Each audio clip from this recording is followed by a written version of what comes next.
रात के किस्से। नमस्कार दोस्तों, कैसे हैं आप लोग। आशा करता हूँ अच्छे होंगे। आ चुका हूँ मैं आपके लिए एक रूह कपा देने वाली कहानी लेकर। तो कानों में अपने हेडफोन्स डाल लीजिए और चलिए मेरे साथ डर के सफ़र पर। राजू मुंबई शहर में रहता था। वो एक बिजनेसमैन था। उसका प्रॉपर्टी डीलिंग का काम था। उसके घर में उसकी पत्नी विधि और एक 8 साल की बेटी निधि थी। आज राजू बहुत ही खुश था क्योंकि उसे एक बहुत ही सस्ती कीमत पर पास के ही इलाके में एक ज़मीन मिल गई थी। उस ज़मीन से राजू को करोड़ों का फ़ायदा होने वाला था। वो खुशी खुशी अपने घर पहुंचा। घर पहुंचकर उसने देखा कि उसकी पत्नी के साथ उसकी 22 वर्षीय साली नताशा भी खड़ी हुई थी। राजू ने मुस्कुराते हुए अपनी पत्नी की ओर देखकर कहा, आज मैंने एक ज़मीन खरीदी है और वो ज़मीन मुझे बहुत ही सस्ते दामों में मिल गई है। विधि कहती है, ये तो बहुत ही खुशी की बात है। राजू इस बात पर कहता है, उस ज़मीन पर घर भी बना है, तो हम लोग आज रात में ही वहाँ जाने के लिए निकल रहे हैं। मैंने महेश से बात कर ली है, वो कल अग्रवाल साहब को वहीं लेकर आएगा। अग्रवाल साहब उस ज़मीन पर बिल्डिंग बनाना चाहते हैं। विधि कहती है, वैसे ज़मीन तुमने किस जगह खरीदी है। राजू कहता है, कुला रोड के बगल में एक ज़मीन पड़ी है, वहीं। कुला रोड का नाम सुनते ही विधि और नताशा के चेहरे उतर गए। विधि कहती है, कुला रोड के आसपास तो अक्सर लोगों को गायब होने की खबरें आती रहती है। वो तो एक शमशान घाट है और वो शमशान घाट शापित है। राजू कहता है, तुम भी किन बातों में पड़ गई विधि। ऐसा कुछ नहीं होता।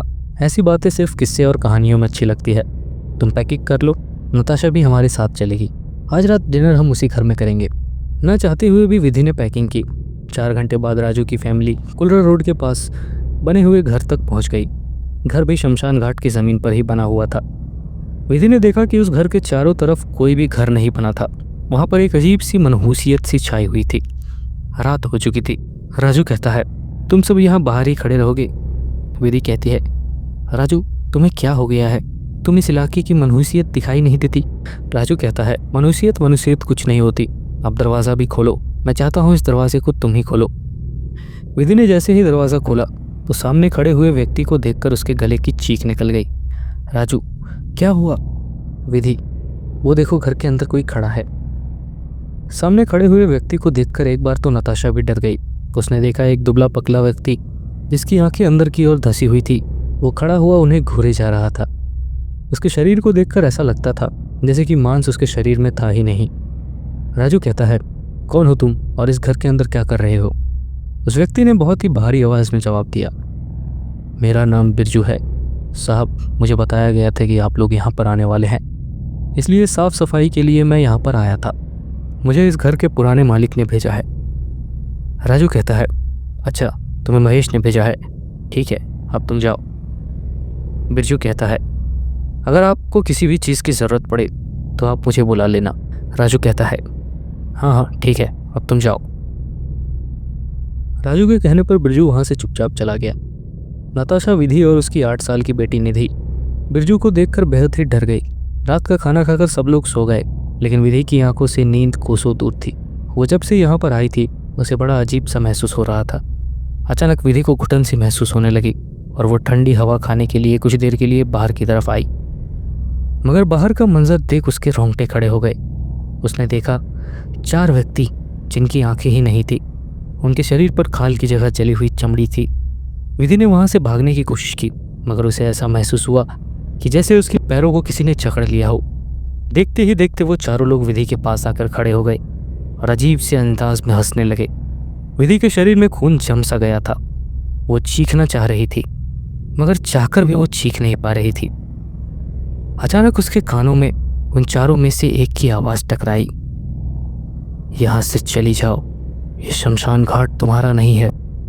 अचानक विधि के कंधे पर किसी ने हाथ रखा और विधि के शरीर में अचानक जान आ गई। उसने फुर्ती से पीछे पलट कर देखा तो पीछे राजू खड़ा हुआ था। उसे गौरव से देख रहा था। राजू, क्या हुआ, तुम्हें मैं कब से आवाज़ लगा रहा हूँ लेकिन तुम मेरी बात का जवाब नहीं दे रही। निधि राजू को गले लगाकर बुरी तरह रोने लगी। उसने रोते हुए राजू से कहा, यहाँ से चलो राजू, मैं तुम्हें बता नहीं सकती मैंने अभी क्या देखा। राजू कहता है, क्या देखा तुमने। मैंने 4 अजीब लोग देखे राजू, जिनकी आंखें ही नहीं थी। उन्होंने मुझे धमकी दी कि यहाँ से चले जाओ। राजू कहता है, तुमने इस जगह के बारे में पहले से ही अजीब गरीब अफवाहें सुन रखी है, उसी का असर है। कि तुम ज़रूरत से ज़्यादा सोच रही हो। सो जाओ विधि। विधि कहती है, मेरी बात का यकीन मानो, मैं झूठ नहीं बोल रही। राजू कहता है, टेंशन मत लो, वैसे भी कल शाम अग्रवाल साहब इस ज़मीन को खरीदने आ रहे हैं। डील होते ही हम यहाँ से चले जाएंगे। राजू विधि को कमरे में लेकर गया और गहरी नींद सो गया, मगर विधि को नींद ही नहीं आई। विधि बिस्तर पर जाग रही थी। अचानक उसे छत पर उन्हीं 4 अजीब लोगों में से एक दीवार पर चिपका हुआ दिखाई दिया, जो बड़ी फुर्ती से दीवार पर रेंगते हुए विधि के ऊपर छत पर चिपक कर विधि को घूरने लगा। विधि की चीख निकल गई। चीख सुनकर राजू की आंखें खुल गई। अब क्या हुआ विधि? विधि कहती है, राजू वो देखो, वही अजीब आदमी। राजू कहता है, कहाँ है? कोई भी तो नहीं है। विधि ने देखा तो वहाँ वास्तव में कोई भी नहीं था। उसकी रात बड़ी ही मुश्किल से कटी। सुबह होते ही उसने सारी बात अपनी बहन नताशा को बताई। नताशा, कल रात मुझे भी इस जगह पर बहुत बुरे सपने आते रहे। आप जीजू को समझाती क्यों नहीं? विधि कहती है, तू अपनी जीजू को अच्छी तरह से जानती है कि वो किसी की बात नहीं मानते। मुझे तो बहुत डर लग रहा है। नताशा, सिर्फ आज की ही बात है दीदी। जीजू बता रहे थे आज इस ज़मीन को खरीदने वाले कुछ लोग आएंगे। हम लोग आज रात को ही यहाँ से निकल जाएंगे। दोपहर के वक्त विधि किचन में खाना बना रही थी, मगर बनी हुई सब्जी कुकर में जैसी ही डाली, उसने देखा कि कुकर में एक कटा हुआ किसी इंसान का सिर रखा हुआ था, जो पूरा खून से लथपथ। वो कटा हुआ सर विधि को देखकर हंस रहा था। विधि बुरी तरह से चीखने लगी। चीख सुनते ही राजू दौड़ा दौड़ा आया। क्या हुआ विधि? राजू देखो, ये कुकर में किसी का कटा हुआ सर रखा पड़ा हुआ है। इसमें तो सब्जी है, सब्जी के अलावा कुछ भी नहीं। विधि ने जैसे ही देखा तो कुकर में कुछ भी नहीं था। मेरी बात का यकीन मानो राजू, मैंने अपनी आंखों से देखा है। राजू कहता है, विधि बस बहुत हो गया, अब तुम मुझे गुस्सा दिला रही हो। विधि कहती है, मैं झूठ नहीं बोल रही थी राजू। राजू, बस करो विधि, कुछ ही घंटों की बात है। 4-5 घंटों में अग्रवाल साहब यहाँ पहुँच जाएंगे। तब तक के लिए थोड़ी शांति बनाए रखो। इतना कहकर राजू गुस्से से पैर पटकता हुआ वहाँ से चला गया। डरी सहमी विधि वहाँ खड़ी रही। रात के 8 बज चुके थे। राजू उस अग्रवाल साहब के आने का इंतज़ार कर रहा था कि तभी एक कार आकर उसके दरवाजे पर रुकी और उसमें से एक व्यक्ति डरता हुआ निकलकर राजू की ओर आया। राजू उसे जानता था, वो महेश था। अंदर जाकर महेश सोफे पर बैठ गया। राजू ने देखा महेश बेहद डरा हुआ था। राजू कहता है, अग्रवाल साहब नहीं आए? महेश, दरअसल अग्रवाल साहब ने ये बिल्डिंग बनाने का इरादा कैंसिल कर दिया है। राजू, लेकिन ऐसा क्यों? कल ही तो मेरी उनसे बात हुई थी। महेश कहता है, राजू मैं अपनी इस ज़मीन को बेचना नहीं चाहता था और मैंने तुमसे इस ज़मीन को खरीदने के लिए मना किया था। मैंने बताया था तुम्हें यहाँ के बारे में तरह तरह की मशहूर अफवाहें फैली हुई हैं, लेकिन तुम नहीं माने। राजू, हाँ, क्योंकि मैं इस बकवास बातों को नहीं मानता। अगर अग्रवाल साहब ने मना कर दिया है तो मेरे पास बहुत से ऑप्शन है। अग्रवाल साहब नहीं तो कोई और बिल्डिंग बनाएगा। महेश कहता है, वैसे तुमने इतनी जल्दी इस मकान की साफ़ सफाई कैसे कर ली?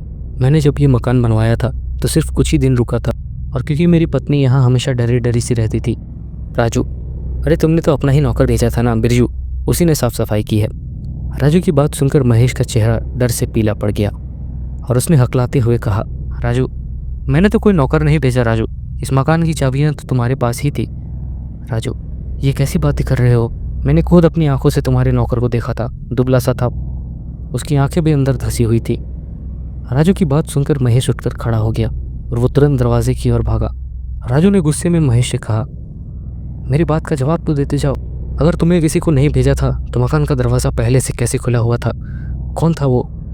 राजू की बात सुनकर महेश के चलते हुए कदम अचानक रुक गया और उसने डरते हुए अंदाज में कहा, राजू की ओर देखकर, बिरजू हमारे घर का बहुत सालों पहले नौकर था।